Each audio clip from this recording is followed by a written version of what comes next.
Hi, I'm Anne McElhenney. And I'm Phelim McAleer. And welcome to the Anne and Phelim Scoop. How are you, Phelim? You're tired, Anne.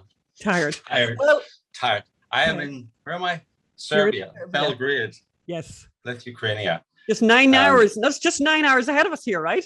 Yes, just 9 hours ahead of you. And it's been a long day. We were out. What was the word for? We were out basically. So we found the venues now. And now we have to work out where the lights are going to go, how the place is going to be I think redesigned. they're not called venues, Phelim. I think they're called locations. Just in the lingo, you know, in the movie lingo. You want to come over here and do it? I am coming over there, Phelim. I'll be there. I will there in a couple of days. I'm going to be there.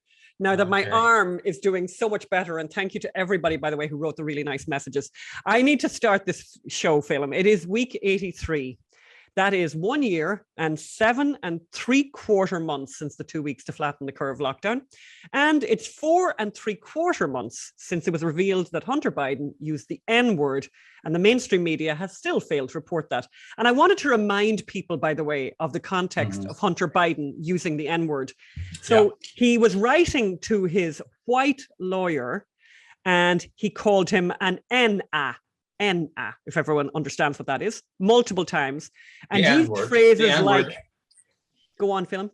No, the N-word, only it ends with an A, but the N-word. Yeah. Correct. And he uses phrase like, true dat, N-a. N-a. And bantered, I only love you because you're black, he said to his lawyer, who's white. Hunter Biden used the N-words multiple times with this lawyer, and he flippantly addressed this guy, George Messeris, who is white, with the racial slur and with phrases, yeah, true that, exactly. So in December 29, 2018, he said, how much money do I owe you? He said to the lawyer, how much money do I owe you? Because N-a, you better not be charging me Hennessy rates. And on and on and on. So just to remember, like this was a huge, and I think it was important maybe to just mention the context of that. So he did that over and over and over again. And the media have not reported on that. The mainstream media have not reported on that. The Daily Mail did, Fox News did, but basically nobody else reported on it. And as we have said many, many times, that lovely young girl who was going to university, and a video emerged of her using that word once in a video when she was a child, they took away her university prospects. So talking of Hunter, Phelim, as he just mentioned, is in Serbia. So yes, I'm in Serbia. Feeling very tired these days, but not as tired as some people. It's all coming together. It's all falling apart. It's all coming together. It's all falling apart. Only less than a week now till we start filming. That'll be interesting. And then you're coming out, which would be great. It'll all come together then, Anne, won't it? That's right. That's right. What else is on the show? What else? Well, crazy California, where everything is totally upside down. Criminals are free to steal. And again, to remind people who are not from here, you can walk into a shop in California and you can steal $999 worth of things and walk out. And the security guard won't stop you because you cannot be prosecuted. And you can do it every day of the week. And you can do it in multiple shops. So, but that's happening. And while that's happening, an actual saint is getting the chop. And talking of crazy California. Yeah. I am going to save, I want to tell the single ladies of Los Angeles, I'm going to save you precious moments in your dating life. And, when I make that promise, I mean it. Okay. And imagine a world without men. Well, one TV channel did, and audiences hated it. And in our continuing series on how not to be a journalist, we get a masterclass this last couple of weeks. And this last few days, we got an absolute masterclass from Katie Couric and David Brooks. We're going to bring you that. And we're also going to talk about what to watch and what not to watch on streaming. And we are going to make an autumnal cocktail because it is autumn after all. And now my arm is working a little bit better. So Magda and I will be out making an autumnal cocktail. And we're also going to bring another story just at the end of the show. I want to bring a story just that came in the papers in the last couple of days when being white and doing good gets you fired. Yes, that's the show. But we're going to start by finding out what's going on in Serbia. Phelim, talk to us about Serbia. Well, before I talk about Serbia, I suppose I want people to know that we are making the movie. We're making the My Son Hunter Biden movie. It's being funded by crowdfunding. Thank you, everyone.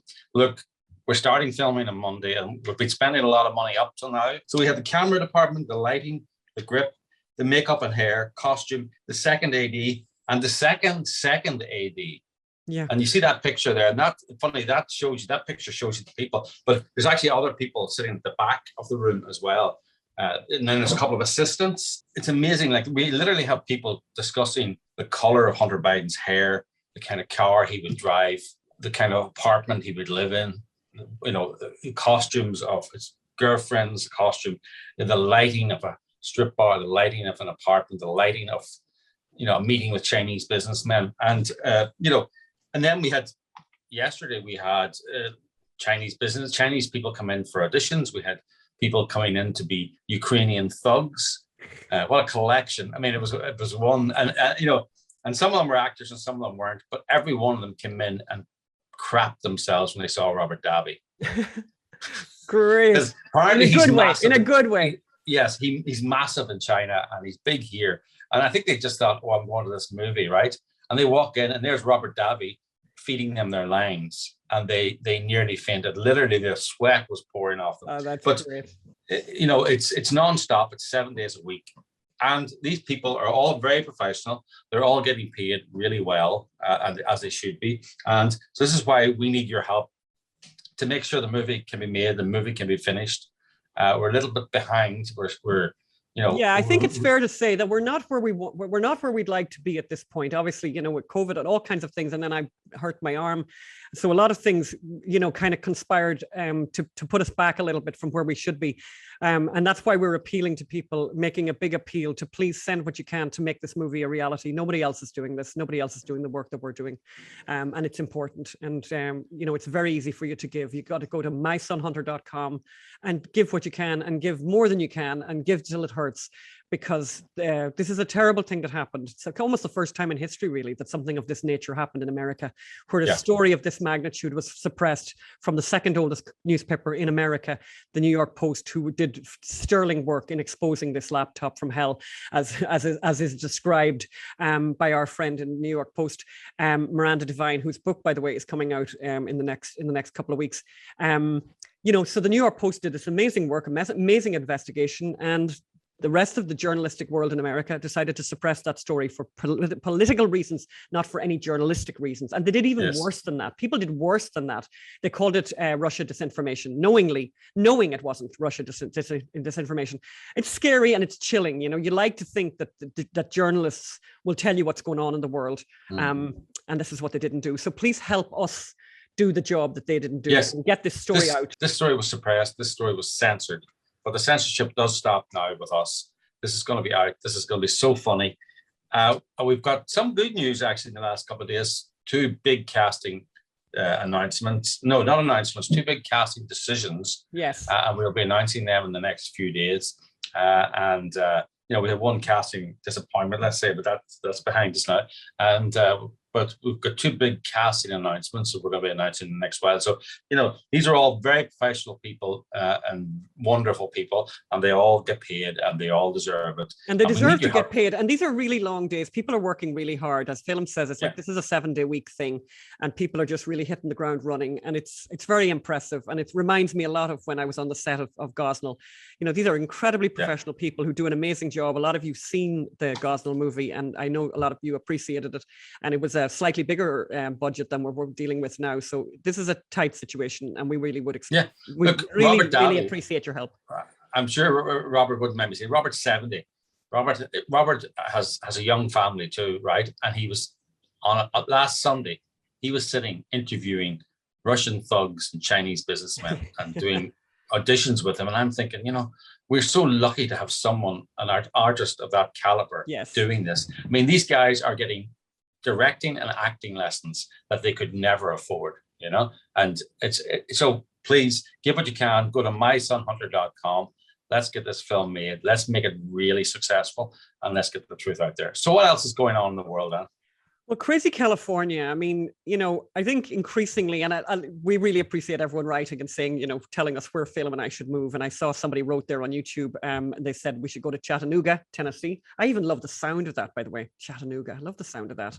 So yeah, we're getting lots of suggestions. People are saying we shouldn't go to Austin, but there's back and forth. And obviously we have a lot of friends in the Austin area, so that makes Austin kind of appealing to us, but who knows where we're going to go or if we're going to go at all. It takes a lot to move people, I don't think we can go to Virginia and we're Loudoun County where, like a lot of places, and like California, they're emptying the jails because that's the decent thing to do.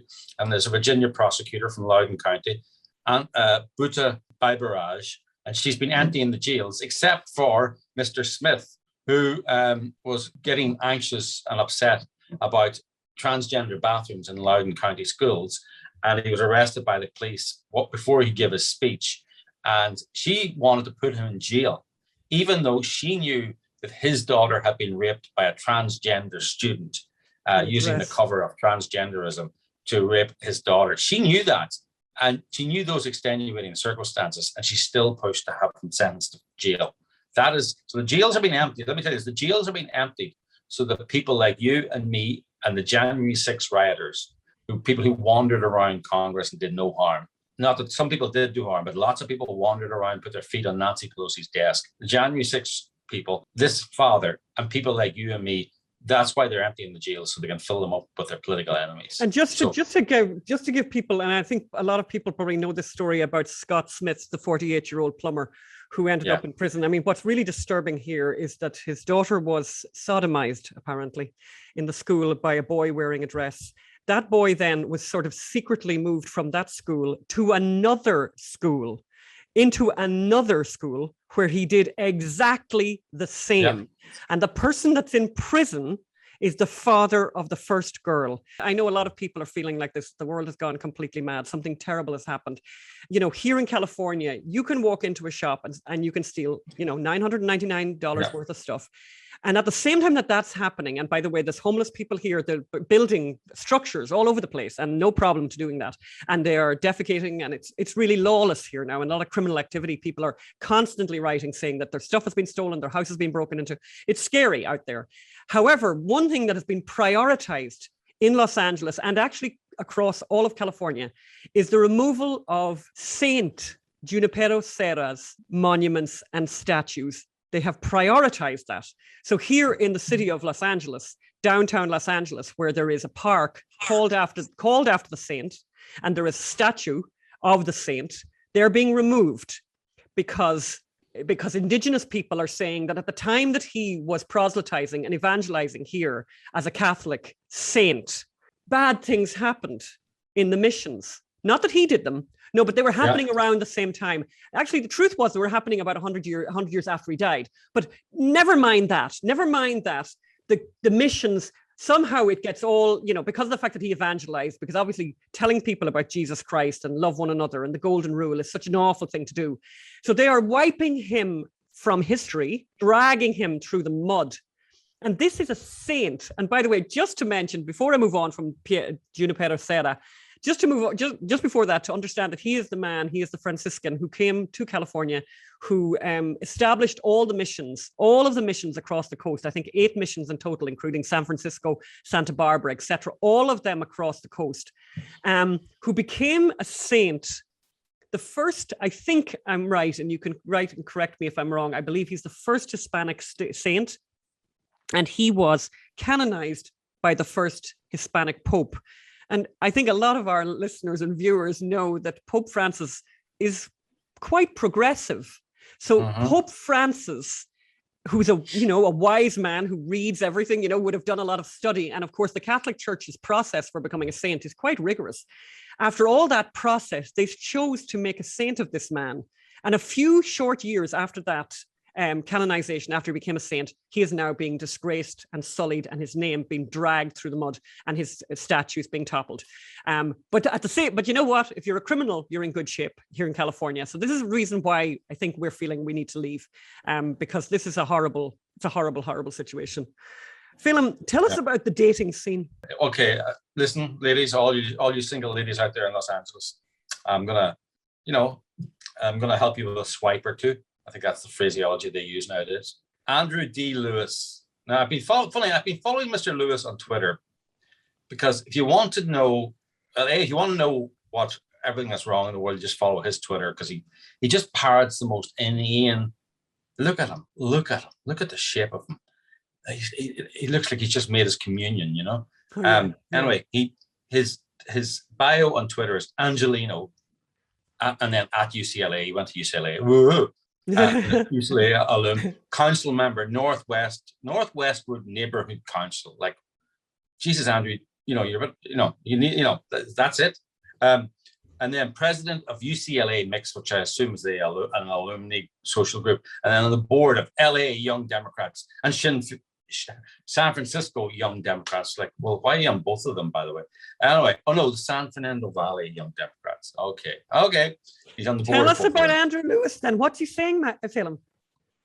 He wrote on Twitter, and I'm sure if you look at him, I'm sure your heart's going to be broken now when I tell you that he said, realizing that I can't date anyone that doesn't prioritize public transport. It's not a lifestyle choice. It's a morality issue too. Wow. Yeah. I mean, Phelim, I have to say now, Phelim, we're married 20 years. I have to say the dating scene has changed a bit since our day. We weren't I don't think there was much prioritizing of public transport when we were knocking around now. I have to say, it wasn't on my mind, I have to say now, not that I would get into what was on my mind now, because this is a clean program. But I mean, to be honest with you now, prioritizing public transport, if ever there was a phrase of get a life, you know what I mean? Like, what is, well, he doesn't believe that. Does he really believe that? Whatever happened to snogging in the back of a car? Correct, which I have a lot of respect for that behavior. On the back of a Peugeot. Oh, very specific film. I had a Peugeot, by the way, back in the day. Great Peugeot. Yes. And by the way, my Peugeot, just as a little note here, autobiographical note, my Peugeot was a Peugeot Independence. And I used to say at the time, and my parents thought it was very funny, I sold my independence. For some reason, I sold that car because we moved to Romania when we got married. Right. So yes, but I sold, Anne's lost her independence. Was That's sort of said at the time, but I do remember that car. God, that was a great car. Moving on. I remember another Peugeot. Oh, did you date somebody who had a Peugeot? Another person? No, you had a Peugeot before that, with the one with the wet back seat. Oh, I don't know if that was. I'm not sure that was a Peugeot. So I'm just to explain about the wet back seat. I think it's very important. By the way, I don't think it was a Peugeot film. I think it was something much worse than that. But I bought a car secondhand. And there was something wrong, obviously significant wrong with it. But basically, when I would have passengers in the back, I used to have to put down plastic because there was some wet coming from somewhere. It was water though; it wasn't oil or anything. But does everyone remember their first cars? But I was so proud of that car. Talking of which, we have to tell people about your car adventure. Oh my God! Should I tell that story now? We'll tell it after I talk about Mr. Lewis. All right, go ahead. I just wanted to tell people, the ladies of Los Angeles, realizing I can't date anyone that doesn't prioritize public transport. It's not a lifestyle choice. It's a morality issue too.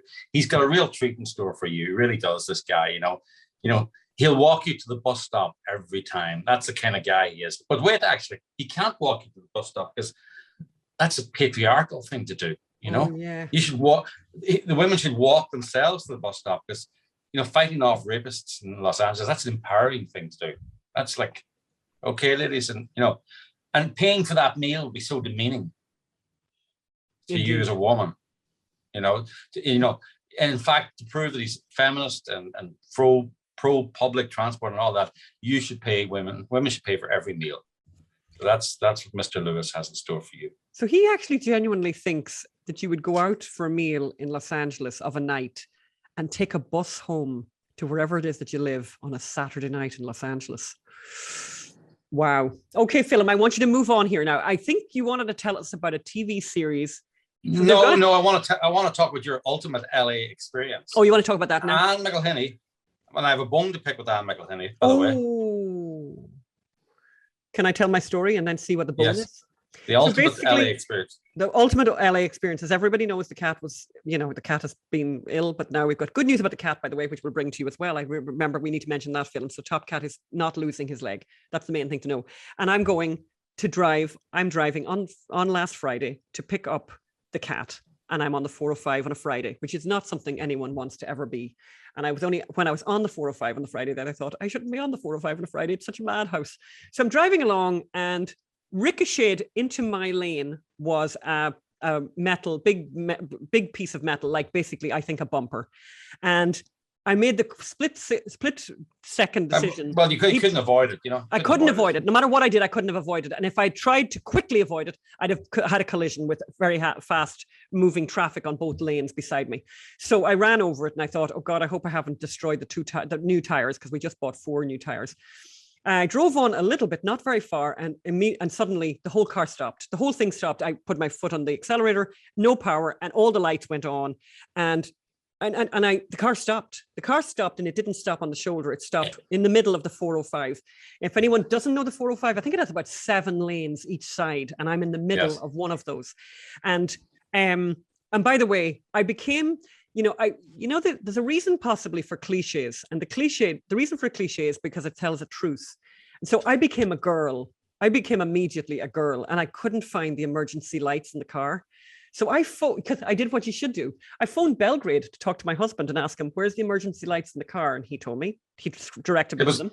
You phoned me at 2, it was like 1 to 2 o'clock in the morning. Oh, I never even thought about what time it was when I phoned you. Yes. Oh, God, right, okay, sorry about that. So I phoned him, right. I put on the emergency lights, and then I said, what do I do now? What do I do now? I was speaking very quickly, which I'm capable of doing. And then he said, you got to phone 911. And I phoned 911. I thought I was in one of those TV shows. But that was tempered by the fact that I was terrified that at any moment I was going to die, because somebody was going to rear end me at 80 miles an hour, which could have easily happened. On the 405. Just let people know. Just let people know the thing you don't do is you don't get out of the car. You never get out of the car. You phone 911. Yeah, the 911. The car is the safest place to be. I phoned I phoned 911, and that's the first thing they said: do not get out of the car and put your seatbelt on. And so I did all that, and I was thinking, of course I had the seatbelt on anyway, but and then I sat there for 20 minutes until anyone came to find me. And the other problem was I had to hang up the phone with Phelan because the phone was dying, and of course I couldn't use the battery in the car because the battery in the car was dead, and the whole car was dead. And I was thinking, imagine his phone dies, I can't. And then I'm like, is this guy? Anyway, then eventually, and again, and the cat was supposed to be collected from the vet after surgery. And the cat was meant, and I mentioned to Phelan while I was on the middle of the 405 with the traffic going around me, said, please phone the vet and tell him that I could be a little bit late coming to pick up the cat. Could be some time. Could you explain it to the cat? However, I did text you, and you ignored me. In fact, you said no. To what? I said, please video this for the podcast. Oh, you did. No, but you know why I didn't film was because I didn't want the car. I didn't want my phone I didn't want to lose the bit of battery I'd left.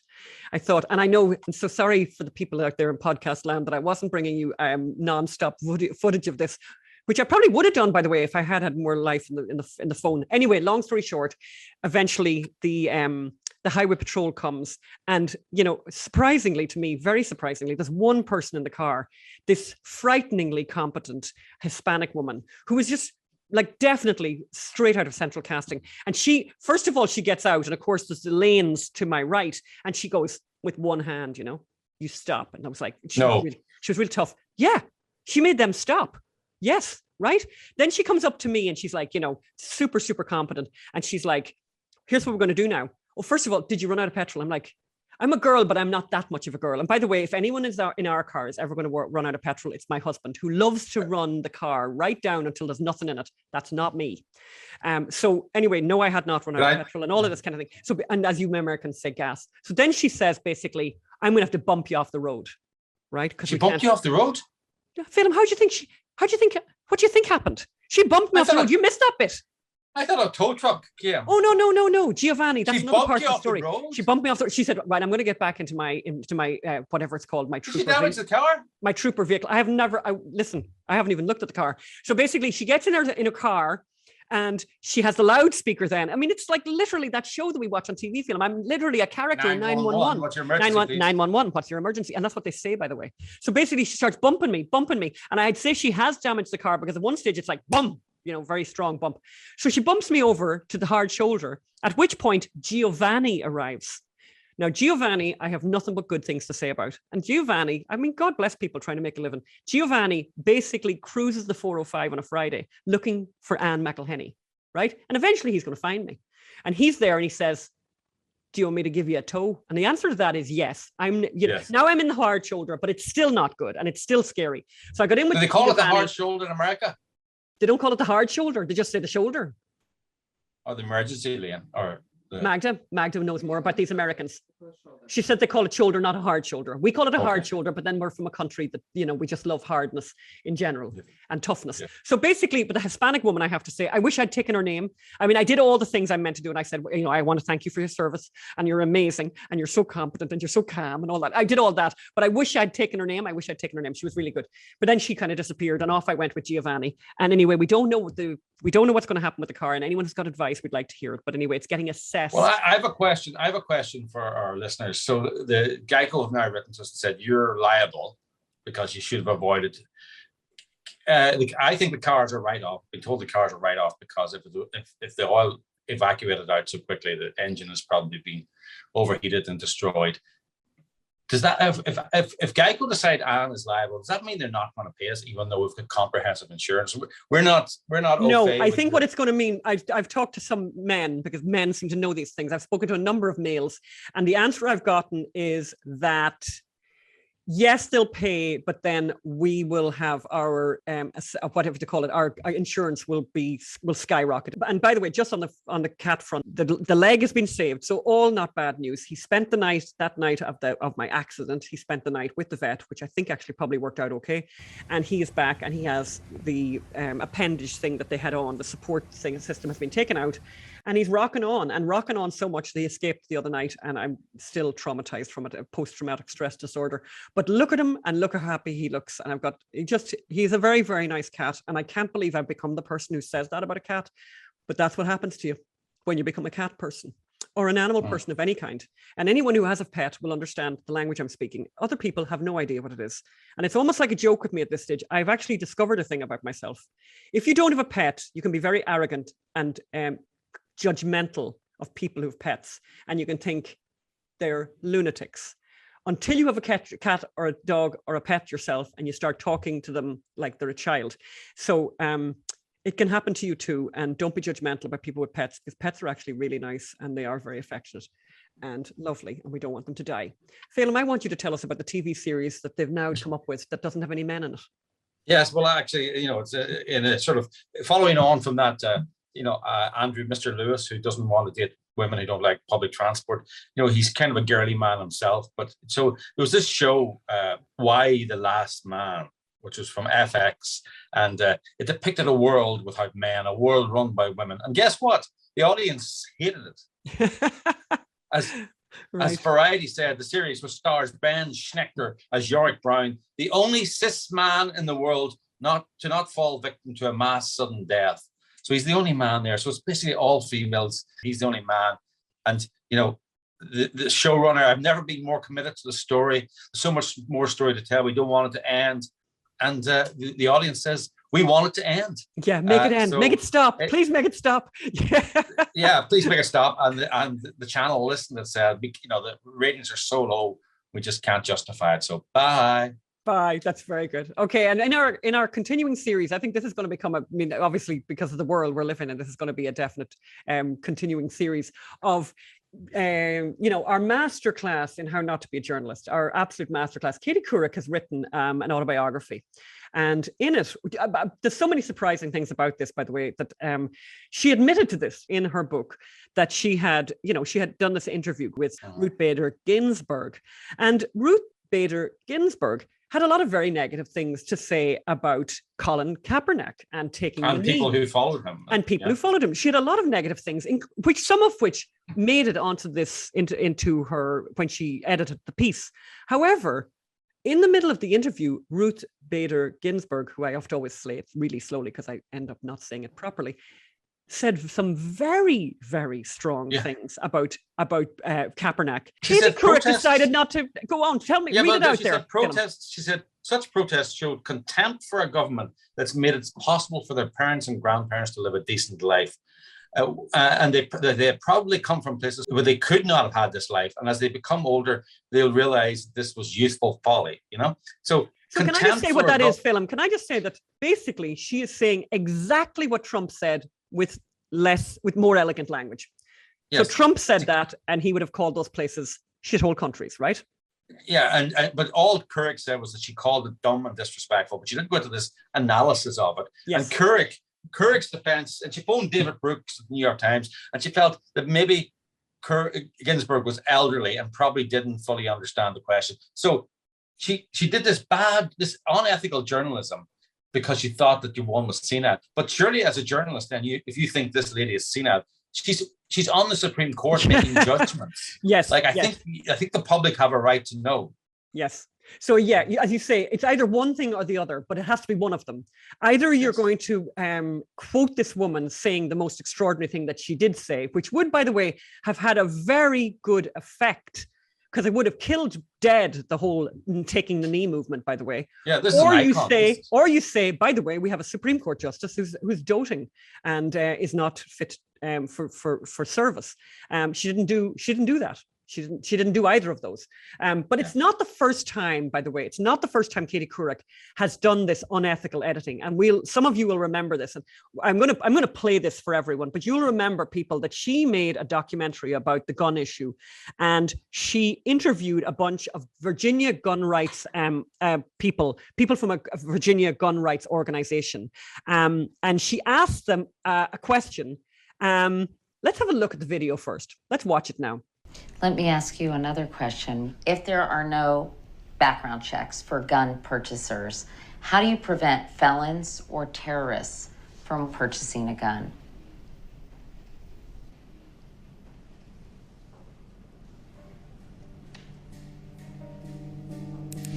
So you see what she did there. So she asks this question, and then there is this, I believe it was 8 seconds of silence. 8 seconds of silence. Now, I have to say, They never answered. They never answered, right? What I have to say that I think is really brilliant, and a brilliant lesson for all of us. These very smart people that you've just seen unable to answer that question decided that they would tape the whole of the interview. So they had an audio recording of the interview. And the actual truth was that when she asked them this incredibly obvious question, they immediately spoke fluently. There was no gap at all. And they were able to call her out on that. What I'm amazed at, Phelim, is I'm amazed at so much here. How do you continue to have a job in journalism when you've done something as dishonest, despicable, unethical, just horrible, just a dreadful, dreadful thing? She made these guys look stupid. And these are not stupid people. These are smart people. Because they're rednecks, and you're allowed to, you get a free pass. In fact, it's encouraged. So it's not seen as a journalistic transgression, it's seen as part of the struggle. They're the resistance, and some people, sometimes innocent people, get hurt in the resistance, but it's for the greater good. They've died for the greater glory. But it's interesting. The other thing that I think is interesting about the story, about the story that we're talking about, the more recent example of Katie Couric's unethical journalism, is that she did go and ask for advice from David Brooks. That's David Brooks, the New York Times opinion writer. Alleged conservative. Alleged conservative. He told her she was right to protect Ruth Bader Ginsburg. And I would have thought, to me now, he should lose, he should lose his job for that, because it is just incredibly unethical, extremely unethical. But interestingly, she had asked also, I think, the head of ABC News, who said you should publish the whole thing. But anyway, it's just an extraordinary story. I want to move on to quickly telling people what you should and shouldn't watch. So there's just 2 recent broadcasts. And I think it proves a point. And we've done this before a few times, Phelim, on the podcast, where we've looked at Rotten Tomatoes. The Rotten Tomatoes is the public can go on and say, I like this program, movie, I like TV the movie, series, or this movie, or they can say, I don't like it. And then there's a thing where the critics, they aggregate the critics. So let's say there's 50 reviews of a movie. They look at which is negative, which is positive. And if it's more than, I think, than 50% negative, then it's called a rotten tomato. And if it's more than 50% positive, it's a fresh tomato. And it's very important to get a fresh tomato. And it's very important to get 100% positive. Very few programs, very few movies get 100% or 90%. Normally it's 50-50 or 70-40 or whatever. But so the two examples I want to bring people's attention to, the first one is the Fauci documentary, which has been done by Disney Plus. I haven't seen it. I'm going to be very honest with everybody. I haven't seen it, but I have read an enormous number of reviews of it. This is a screen grab from Rotten Tomatoes of the Fauci documentary. That's the reviewers. So 91% loved it. Then the audience got involved in telling people what they thought of the Fauci documentary. 2% of the audience liked it. And that's based on more than 500 ratings. Yeah. More than 500 people wrote in to tell Rotten Tomatoes what they thought of the Fauci documentary. 2% liked it. And basically, from all of my reading of people's reviews, they basically say, and I've seen, why don't we maybe, we're going to show a little bit of the trailer of the Fauci documentary. Fire Fauci, fire Fauci, fire Fauci. God help us. When I think about my dad growing up, I certainly think about that seriousness and wanting to do the right thing. At the same time, very few people get to see. He's funny, weird, and really playful. I loved clinical medicine. The idea of discovery and having an impact on people. That's what really captured me.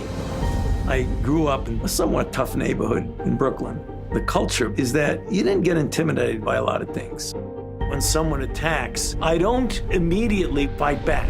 It's nothing personal, it's strictly business. When COVID hit, he became this target. My dad said, we're gonna get through this whole thing, and he's held that. We're seeing upticks again, and nobody's hearing from you. I don't understand the hate that people have. These people are really, really getting bad. I mean, they're harassing my daughters constantly, which bothers me more than anything else.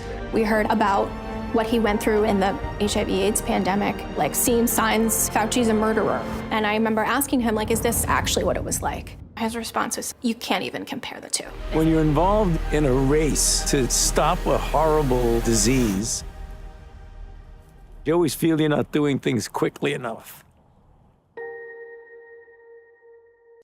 So basically, the description by the audience, who I really do trust here, the description of them, I would say, is that they don't like it, obviously. But the reason they don't like it is that they say that it's just pure propaganda. There is absolutely no balance, and that it is, shameless. And the other example that I want to bring people's attention to, which has kind of obviously been an awful lot in the news, is the Dave Chappelle show, his Netflix special called The Closer. Just have a look at how Rotten Tomatoes have assessed that. So I think this is incredibly interesting on a number of levels. Look, first of all, at the number of people who reviewed it. So the professional reviewers, only 6 of them reviewed it. And of them, basically, it was given a Rotten Tomato. It got 33% approval rating. However, look at the audience. Over 1,000 audience members decided to check in with that and said that they liked it. Now, I want to tell people that I've watched the Dave Chappelle Closer. The reason I didn't watch the Disney Plus Fauci is because I don't have Disney Plus, and I was unwilling to spend money on getting to watch it. I thought I think I knew enough just from the trailer. I would want to say something to our audience. Please do not watch the Dave Chappelle Netflix special if you are at all even slightly offended by bad language, by explicit sexual content, etc., etc. And please don't complain to me. But any of you who have the stomach for it, I'd highly recommend it, actually. And what is extraordinary that has now come out is that basically trans people in working for Netflix are staging a walkout because they're so upset about the Netflix special. I would call it more of a mince-out. Oh, fail and behave. So basically, the thing that I want to talk about that I think is really interesting as well is, so Ted Sarandis is defending Dave Chappelle and really defending him and defending him and defending. And in fact, if anything, he's actually, digging deep on this one and saying, I'm going to hang on to this. Yes, I mean, look, he is defending him, but I would say he's got no choice but to defend him. I wonder, will he commission another one? That's the big question. Sometimes these people, they don't realize what they've got. It creates a fuss. And then he's in the impossible position of having to defend this show. And there's no way, as someone who nurtures talent, there's no way he could condemn him, because also if he did condemn him, he'd have to resign himself, because obviously he okayed it. The proof will be in maybe he will. I know it was a very full-throated defense of him, but will he commission another Dave Chappelle special? I think we all. I think there's no prizes for winning the question on that one. There will not be another Dave Chappelle special on Netflix. I can guarantee you that won't happen. And by the way, another development in this story that I think is fascinating is that Netflix have just fired one of their executives who leaked the confidential deal memo with Dave Chappelle. And I have to say, I was telling a friend about this on Saturday night, and as I told him, I actually thought, oh God, I'm actually wrong. I was telling him the story, and then I thought, I've got this wrong. So we both everyone at the table went on their phones to look it up, because I doubted myself. And here's what the story is, and this is Bloomberg. The comedian's so this is Dave Chappelle's popularity comes at a cost.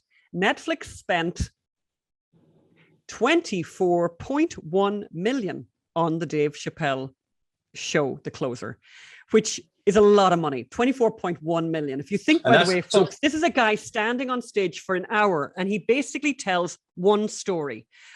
Obviously he does it very, very well. And he, again, please do not complain to me about the bad language or the sexual content. Just don't. Please don't, because I'm warning you about it. So don't watch it if you're that kind of person, right? But what's interesting, and many of you will have heard that there is this show on Netflix, and it's a series from South Korea called Squid Games, which is huge, and it's Netflix's most popular program. And I would point out, they're going to earn $1 billion from it. 24 million for The Closer. But then Chappelle did a 2019 special, and he got 23.6 million for that. So he's getting this, and I think he's done 6 of them in total. Yes. Right? No, he has silly money at this point. But I just wanted to make the contrast for anyone who doesn't. I don't think anyone needs to have this money explained to them. This is an extraordinary amount of money for a stand-up routine that went on for an hour. I mean, it is an incredible amount of money, no matter how much time he spent preparing for it. But the 9-episode Squid Game, so this is a 9-episode dramatic TV show on Netflix, Squid Games from South Korea. They spent 21.4 million on it. To give you a contrast, well, 1 hour. As we always said, if people knew how Hollywood celebrities lived and how George Clooney lived and how Nancy Pelosi lived, there would be a revolution. Yes. I mean, look. And they're very good, by the way. They're incredibly good, by the way, of hiding this. And I think Dave Chappelle will be very unhappy with this. And of course, what this is going to, the effect that this will have on Netflix is, I don't know what that thing's called, but it's called talent inflation or something. But certainly all the talent that have been doing deals with Netflix are going to have to deal with every last talent that they're dealing with now is going to quote this number to them and say, excuse you me now, am I really 10%, am I 90% worse than this guy? And it's going to be a tough one. It's going to be very, very tough. So, but amazing. I thought I'm kind of glad we got the information, even though the guy shouldn't have done it. And he's lost his job, and he should lose his job, because if you do sign on to a job and you say you're going to be confidential and you're not confidential, you're a bad person, I mean, obviously you can break confidentiality if there's something criminal or something, where a child's being hurt or anything like that. Obviously that's different, but this is business. This is just a business thing. There's one story that we didn't kind of mention in our introduction film that I want to drop this in before we go, because and we're not finished at all yet, by the way, but I really, really wanted to bring people's attention to this. And it was in the Wall Street Journal this week. Unbelievable. And the headline was indocency on display at the Art Institute of Chicago. And basically the Art Institute of Chicago has just sacked all of their docents. Phelim, tell us about docents. So a docent, we had dinner with a docent the other night. She docent in the Getty Museum, and she was a middle-class, middle-aged woman, white woman, who loves bringing art to people. These are the guides, these are the tour guides, these are the people who tell you what you're looking at, why it was important, why it was groundbreaking, why it's in the museum, what to appreciate, what not, and then you make up your own mind and take you on a journey through these wonderful exhibitions. But of course, they're all white. They're overwhelmingly white, and rather than bring in more diversity or whatever they wanted to do, they fired them all in Chicago. Fired them all. So now you've got people coming in from poor areas, from people who don't know anything about art, and they're going to walk into that museum and they're just going to leave knowing not much more, because there's no one there to guide them. Because because diversity, equity, and inclusion is about excluding the least educated people. It's about excluding the poorest people, because the rich people who walk in there and look at that art, they've got all the education. They'll know what they're looking for. They'll know what they're looking at. But it's going to hurt the poorest people the most. It's unbelievable. It's absolutely unbelievable. It's a horrible thing, by the way. And these are people in the main, and particularly in this group, the majority of these people are volunteers. Yes, they're wealthy, but they're giving their time freely. And by the way, they have to do constant training. Right. I think constant training, and twice a week, 18, huge amount of training anyway. And they're very knowledgeable. And as you say, you think of some, the typical, a very educated person is going to walk into that museum. They're going to know exactly what they're looking at, and they know how to look it up, and they know how to find out the information or access information themselves anyway. But you think about the type of diversified population that they're trying to attract into that museum. They need exactly this woman, nice middle-aged woman, to meet them and say, let me show you the most extraordinary thing we have here, and explain it in nice terms to people. Like, these are nice white people who are doing something really nice and a really good thing, a really valuable thing. And instead of even, like, they've just sacked the load of them. The whole lot of them have been sacked kind of overnight. Horrible. That's devastating. It's devastating. And before we finish, Phil, I actually want to do something nice now, because I just think that's all very sad. I want to show you some photographs of Serbian food. Oh yeah, please do. Look at the meat dishes there. That's a little. I mean, I've eaten so much. This is a shared plate film, obviously. This is a shared plate. This is a shared plate. But I tell you, I've eaten so much. So Robert and I were supposed to go for dinner the other night with people. We're out networking every night and out with the production team and all that. And Robert just looked at me and said, "I don't want to eat anymore." Yeah. Right. So we invited them to our hotel. We went upstairs to the restaurant. I had a dessert. He smoked a cigar, and everyone else ate. And you know what? It was wonderful not to eat. But look at, because we're just. I'm looking at that. By the way, can I just tell you, when I look at that film, and I think this is something that the audience, our podcast audience, might find interesting about you, because when I look at that and realize it's a shared plate. My husband really hates shared plates, and the reason for that is he's from a family of 11, and you can imagine the word sharing. If you were in a family of 11 children, it takes on a complete new meaning. It has another meaning. So when I remember when Phelim and I lived in Romania many, many years ago, and there was these particular restaurants where there was these shared plates, Phelim violently opposed shared plates, and he would in fact use glasses and bottles to create a wall around his own food so that people couldn't share his food. But no, it was my own food. I would order my own food for yes, me. you would, Phelim. Yes. The other thing, I know what your other objection. Your other objection was the fact that you actually ordered better than everyone else, and you knew it when you were ordering, and you were saying, "Yeah, but when they regret it, they don't get to eat my food." That's right. Yeah, good to know. So I saw that and I thought immediately. I was always, even when I was a liberal, I was against collectivism. There you go. So I'm going to do, this is a little experiment, but it's been kind of on my mind. Not that alcohol is always on my mind, but I thought it would be nice to do a little toddy, a little hot drink for autumn, because we're coming into the autumn. Even here in LA, the weather's it's definitely changed. And I thought what we'd do is, and check out what I'm doing here. I'm going to heat up some cider. This is a hard cider, 6% alcohol. And I'm going to put into the microwave. What I'm going to put in there with that is, you can see a cinnamon stick, put in a bit of lemon, maybe throw in a star anise and maybe a clove, although I'm not a big fan of cloves. I'm going to give that about 45 seconds, get that nice and warm, and then I'm going to top it up with a little thimbleful, as you can see there, a little shot of bourbon. Going to swirl that all around, let all of those things infuse, and then we're going to taste it, and you tell me what you think of my face trying this cocktail.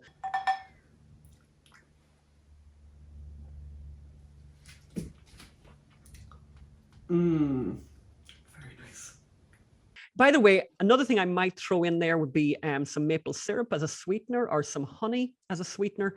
But I'm kind of always inclined to go towards the less sweet, because I'm a bitter type of person. And by the way, the bourbon itself has loads of those caramelly flavors. So they're going to be really nice in there. And I'd highly recommend that.